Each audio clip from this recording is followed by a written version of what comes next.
Flanagan, I assume even with the success of last night. Even with the success of last night.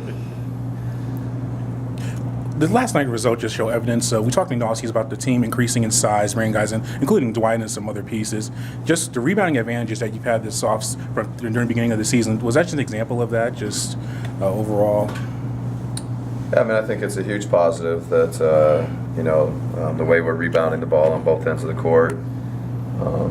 I think it's just a credit to, I think all the bigs, but Dwight is a big part of that. And I think, Dwight creates opportunities for, his teammates. And there's just, I think the effort and the commitment and from the whole group has been very good on the boards.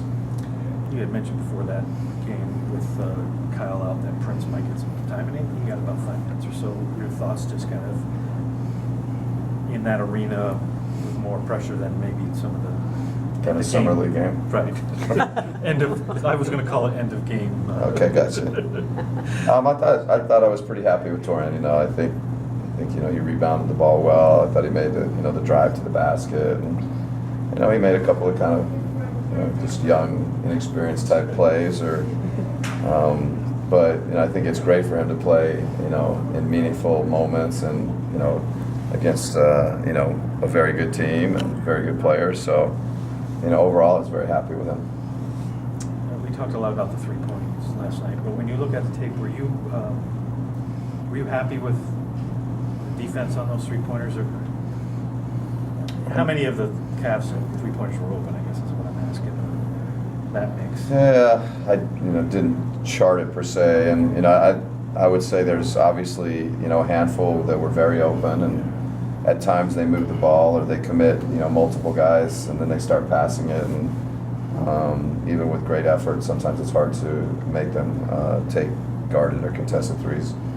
But having said that, I think there was also, a lot of examples where we were connected and we were close and we were contesting and we were making them take tough threes or contested threes. And so exactly. I couldn't say, but I think the defense in the first half was pretty good, and then 37 point third quarter and 31 point fourth quarter is not very good, but I think there's some positives to take from defense. How's Mike Muscala? He was sort of in and out, I think, last night. Yeah, I'm pleasantly surprised that it sounds like he's feeling fine and ready to go and not too sore, but that was a pretty serious fall he took, and I guess that's why we don't guess. You just wait till the next day to see how people feel. But this is a good fall. So you're planning that he'll be. Yeah, they've told me, and he told me. I talked to him about it, and he said he's fine. I mean, he's sore. I should say he's sore, but not anything that should limit him or restrict him. Coach, what's your impression of Dwight's impact here, being a hometown guy, having a big impact, versus their parallel of having Dwayne come back to Chicago? Do you see parallels in that story? I mean, I haven't thought very much about it, to be honest with you. But I think just obviously in the going home there is some, and beyond that I haven't really even thought about it. But it seems like Dwayne's in a good place.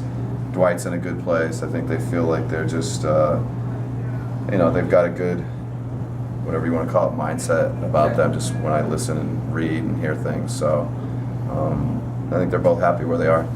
And where Dwayne kind of has, they've even used the word carte blanche, he can stop practice when he wants. I mean, that's not the case with Dwight here. That's by no means, right? No.